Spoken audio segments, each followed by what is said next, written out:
తాకట్టులో ఉన్న బంగారాన్ని విడిపించి ఆ రోజున్న మార్కెట్ ధర కట్టి మిగిలిన డబ్బును మీకు అందిస్తుంది ఎస్వీఎస్ గోల్డ్.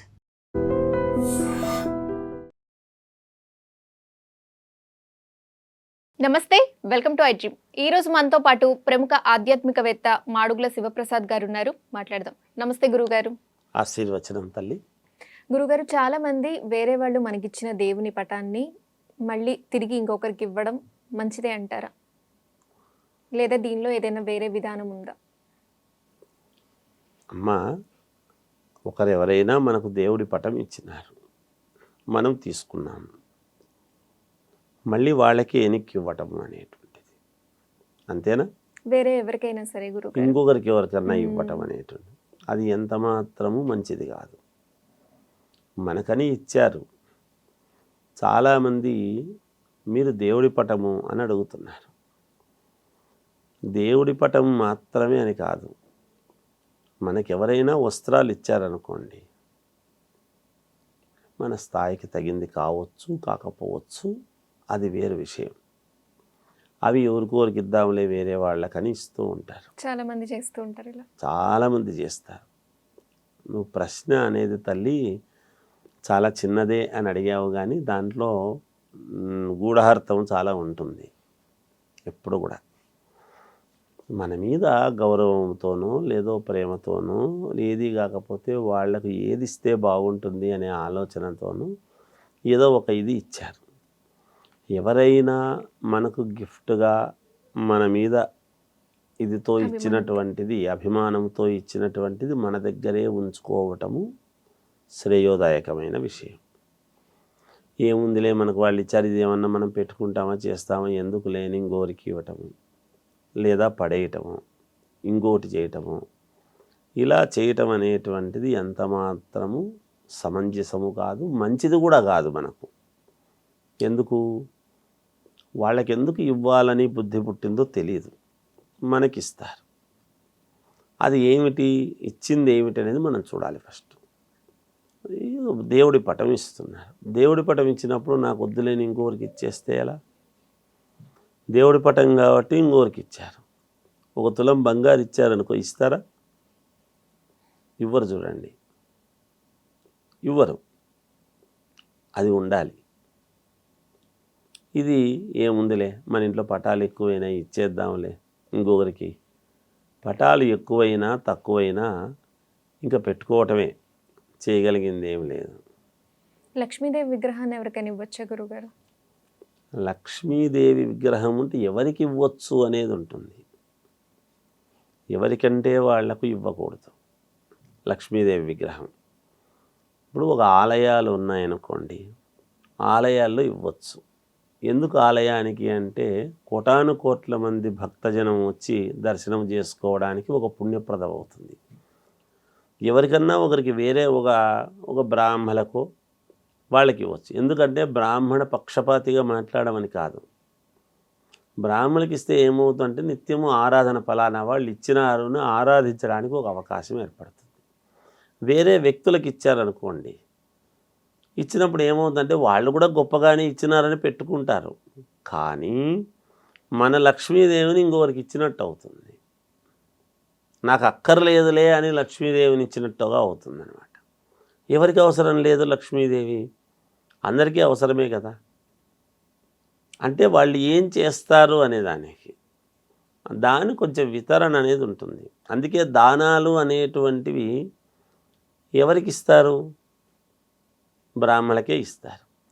ఎందుకు దానాలు బ్రాహ్మణులకే ఇస్తారు అంటే, తీసుకుంటే ఇచ్చినటువంటి దానికి ఇచ్చేవాళ్లకు దోషం పోవడానికని దానం ఇస్తారు. ఏదో దోషం ఉంటేనే కదా దానం ఇస్తారు. ఏ దోషం లేకపోతే దానం ఎందుకు ఇస్తారు? ఆ దోషాన్ని సైతము స్వీకరించగలిగినటువంటి వాడు బ్రాహ్మణుడు. వాడు చేసుకోవాల్సినటువంటి విధి విధానాలు వేరే ఉంటాయి మళ్ళీ అందరివి తీసుకొని. అందుకే ఎవరికి పడితే వాళ్లకు దానాలు ఇచ్చినా చెల్లదు, తీసుకోరు. వాళ్ళు కూడా ఎవరు తీసుకోరు. మీరు ఇవాళ మంచి ప్రశ్న ఇస్తున్నారు. దీనికి సందర్భంగా ఇంకోటి చెప్పాలి. బ్రాహ్మలే ఎందుకు ఉండాలి దేవాలయాల్లో, మేమెందుకు ఉండకూడదు అంటున్నారు. బ్రాహ్మలే ఎందుకు దానాలు తీసుకోవాలి? 1.25 కిలో నువ్వులు దానం శనివారం నాడు ఇస్తారు. తీసుకుంటారా ఎవరన్నా? తీసుకోరు తీసుకోమనండి. దానాలు తీసుకోవాలి కదా, మరి తీసుకుంటే ఫస్ట్ తెలుస్తుంది, తర్వాత అర్చకత్వం చేయడం అనేది దేవాలయాల్లో అలా చేసుకోవాలి కదా. నవధాన్యాలు తీసుకోవాలిగా మరి. అందుకని అమ్మ, దానం అనేటువంటిది పాత్ర అపాత్ర దానం అనేటువంటిది ఉంటుంది. ఎవరికి ఇవ్వాలి, ఎవరికి ఇవ్వకూడదు, ఏది ఎవరికి ఇస్తే ఉపయోగము, ఎవరికి ఇస్తే ఉపయోగము లేదు, అసలు ఎందుకు ఇస్తున్నాం మనం, ఏ కారణం చేత ఇవ్వాల్సి వస్తుంది, ఇవన్నీ కూడా ఒక్కసారి మనం ఆలోచనలు చేసి చేయాల్సిన విధానం ఉంటుంది. అన్నిటికీ ఒకటే ఉండదు. అలా చూసుకొని జాగ్రత్తగా చేస్తే అమ్మ అప్పుడు చేయవచ్చును, పెద్ద ఇబ్బంది ఏమి లేదు.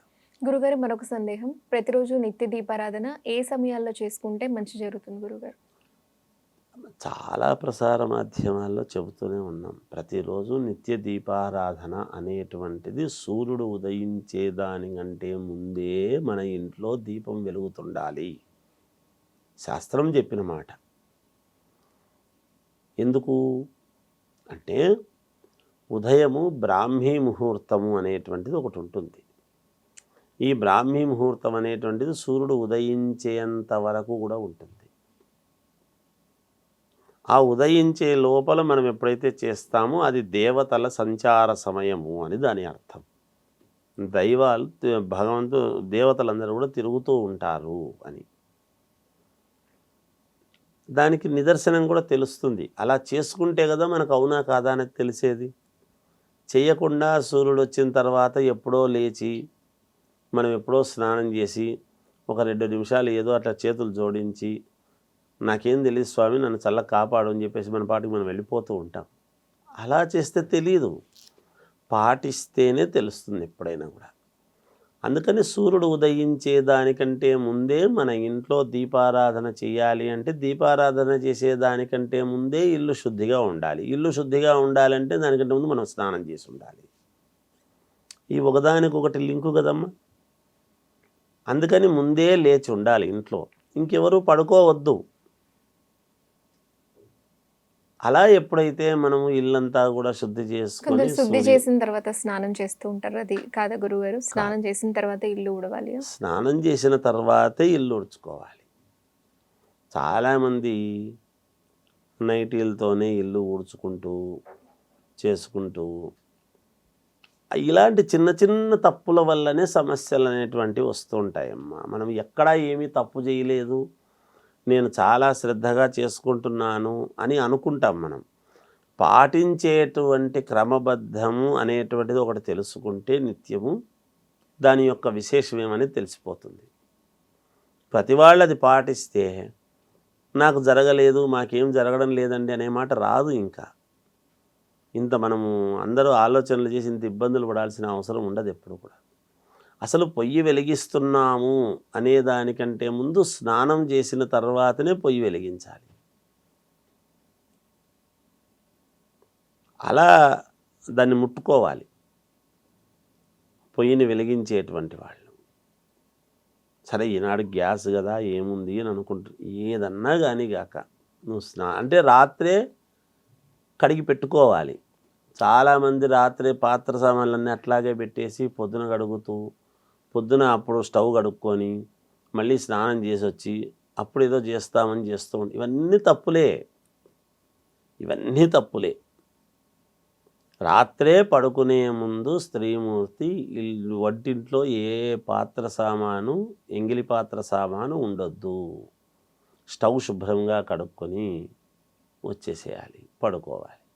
ఉదయాన్నే లేవంగానే ముందు స్నానం చేయాలి, ముఖం కడుక్కొని స్నానం చేసి ఇల్లంతా ఊడ్చుకున్న తర్వాత కాళ్ళు చేతులు కడుక్కొని వచ్చి అప్పుడు స్టవ్ వెలిగించుకోవాలి. దీపారాధన వ్యవహారం అంతా కూడా చేయాల్సిన విధానం అది. గడపని ఎట్లా ముట్టుకుంటారు స్నానం చేయకుండా? ఇంటి ప్రధానమైన గడప లక్ష్మీదేవి కదా. ఏం భక్తితో చేస్తున్నట్టు మనము దాన్ని ఎలా మంచి జరుగుతుంది మనకు? ఎలా లక్ష్మీదేవి మన ఇంట్లోకి వస్తుంది? స్నానం చేయకుండా ముందంతా గడప గడిగి బొట్టు పెట్టి అన్నీ చేసి అసలు కుంకుమ పసుపు ఎట్లా ముట్టుకుంటారు స్నానం చేయకుండా? మనం పసుపు కుంకుమ అని మొట్టమొదట ఏ పూజల్లో అయినా శుభకరము అని మనం మామూలుగా రాసేటువంటి ఇది స్నానం చేయకుండా ముందు గడపకు పెట్టడానికి కుంకుమ పసుపు ఎట్లా ముట్టుకుంటారు? అసలు గడపని ఎలా ముట్టుకుంటారు? ఇవన్నీ తప్పులే కదమ్మా. అందుకని స్నానం చేసిన తర్వాతనే అన్నీ చేయాలి. దాని యొక్క ప్రాధాన్యత. చక్కగా వివరించారు. ధన్యవాదాలు గురుగారు. జయోస్తు.